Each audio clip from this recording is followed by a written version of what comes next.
How I got my political start, one of my first things of activism is when they doubled the price of cookies at Wheeling High School. I said, this is unconscionable, this is unwarranted, and we need a rebellion. Unconstitutional. Unconstitutional to double the price of cookies. Did you succeed? No. But we made a lot of noise, and Turning Point USA was born. Well, I guess it all started with the inflated price of cookies in high school. And that issue of high prices, well, still hurting many Americans today. Last month, consumer prices up at an annual rate of 2.9%, core prices up even hotter. And it wasn't just high prices that inspired a movement, but also debt. When we graduate from high school this coming June, we're handed a diploma. That's also an invoice for hundreds of thousands of dollars that my generation is going to have to pay off through interest, high taxes, and a stagnant economy. We here at SOS Liberty believe that if we do not change the conversation back to us, the kids that are going to have to inherit this debt, that our economy will be stagnant for years to come. We don't consider this a Republican versus Democrat issue, but rather a generational one. For more, let's bring in Committee to Unleash Prosperity co-founder Steve Moore, along with my pal, Strategas Securities Chairman and CEO Jason Trennert. Great to see both of you gentlemen. Steve, to you first on this. Charlie Kirk was and is still warning about young people cannot afford a house, they have to rent, they cannot afford to get married, they cannot afford to have children. And so inflation, even now, is still a problem when the Fed's about to cut interest rates.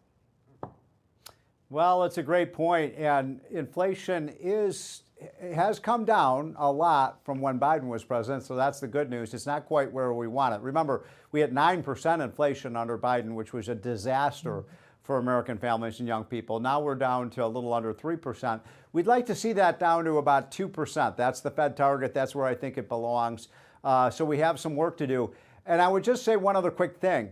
You know, you mentioned the cost of higher education, which is one of the greatest financial scandals in America, how much universities are charging our families. It's outrageous. But the other thing, I don't know if you saw the front page of the Wall Street Journal yesterday, that healthcare costs are up 9.5% this year for insurance. Wait a minute, didn't they pass something called the Affordable Care Act? I didn't think we were supposed to see 9.5% increases in healthcare costs.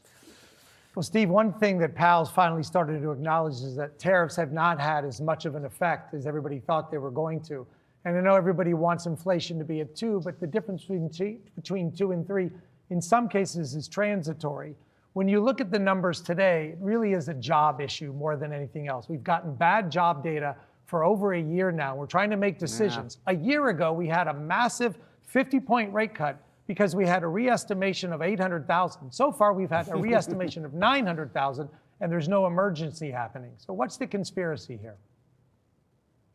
There is no accuracy or reliability in virtually any of these numbers that we're getting. Whether it's from the Census Bureau or the Bureau of Labor Statistics, the inflation numbers, they're all over the place. We need somebody to come in. How about E.J. Antoni and fix this process? All we want is accuracy and reliability. We don't have it. It's like the Scarecrow and the Wizard of Oz pointing in 2 different directions.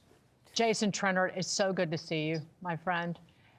But to get back to Charlie Kirk, and it's kind of, I'm not surprised, but it's astonishing that the idea of inflation, it started his career, and he was still warning even President Trump about the impact on voters and just the overwhelming issue it is politically, financially, economically, and behaviorally, even now. Listen, I think, and Steve might disagree with me, you guys might disagree with me, but in my opinion, President Trump won for 2 reasons. One was immigration, and a close second, in my opinion, was inflation. The thing that's important to remember is that inflation is cumulative. So even though you can get the rate down, unless you get wages up meaningfully, the average person's standard of living is lower. In my opinion, we've had a policy mix in this country really since 2001 that has been great for the C-suite. It's been great for shareholders. I've benefited from it. but it's been terrible for the average person that's been working in manufacturing. And we had so-called free trade with China. Of course, China was fixing its currency, so prima facie, that's not free trade. We've had massive money printing and massive fiscal stimulus that's more in the subsidy part of things as opposed to actually doing something that's productive.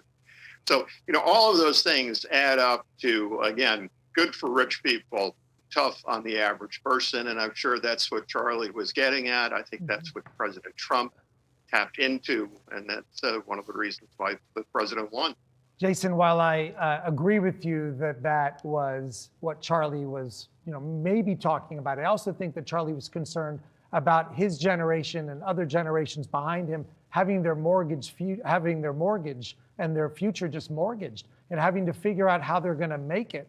We have a housing crisis, affordable housing crisis. I think he thought that was going to get a lot worse. So I don't think it's always just about what's happening for the folks in front of him. I think he was concerned about his child and his grandchild and so forth and so on.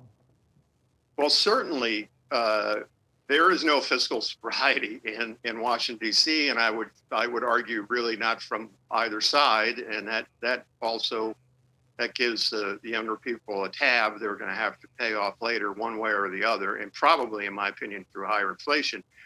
But the other thing I would say, I would just mention, though, is that, and Steve is absolutely right, it's scandalous what these colleges are charging.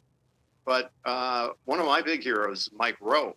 And Mike Rowe will tell you there's a lot of trade jobs, there's a lot of things that you can do that don't require a college education. We should not look at the trades as some sort of consolation prize, because if you've ever had to call a plumber, my plumber drives a Porsche.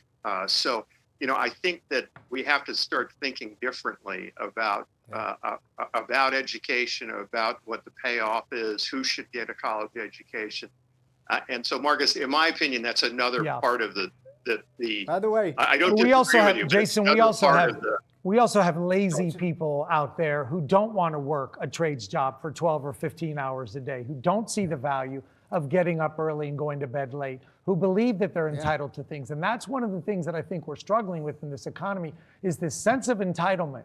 And when I have people working with me that get up every morning and work later than I do, I have a deep level of respect and want to overcompensate those folks as opposed to not throw resources at them. Amen. Yeah. Hey, can I just add one quick thing? Yes. I don't think Charlie went to college. I don't think he got a college degree. No, he did not. He was one of the most successful people, young people out there. College is for a lot of people, a total ripoff. I mean, what kind of a system is this where we put a 21-year-old or 22-year-old in the workforce and they have $150,000 or $200,000 of debt? It's Steve, crazy. I love you to death. That's one thing we may agree on the ripoff part, but it is a necessity to some people. Charlie and I used to debate this all the time. He was able to do it on the School of Hard Knocks. There are people that need structure, that need discipline, that aren't as articulate, aren't as intelligent as he is, and they need that formal training. And he knew the difference, and I respected the fact that he said there could be both sides. Marcus, you needed it, I didn't.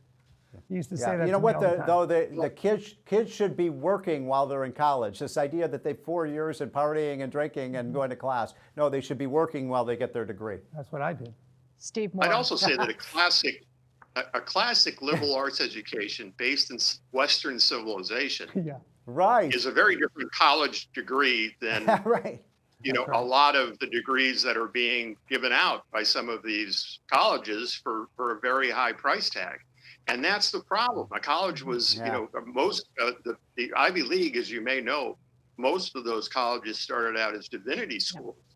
Right. And again, very much based in Western civilization.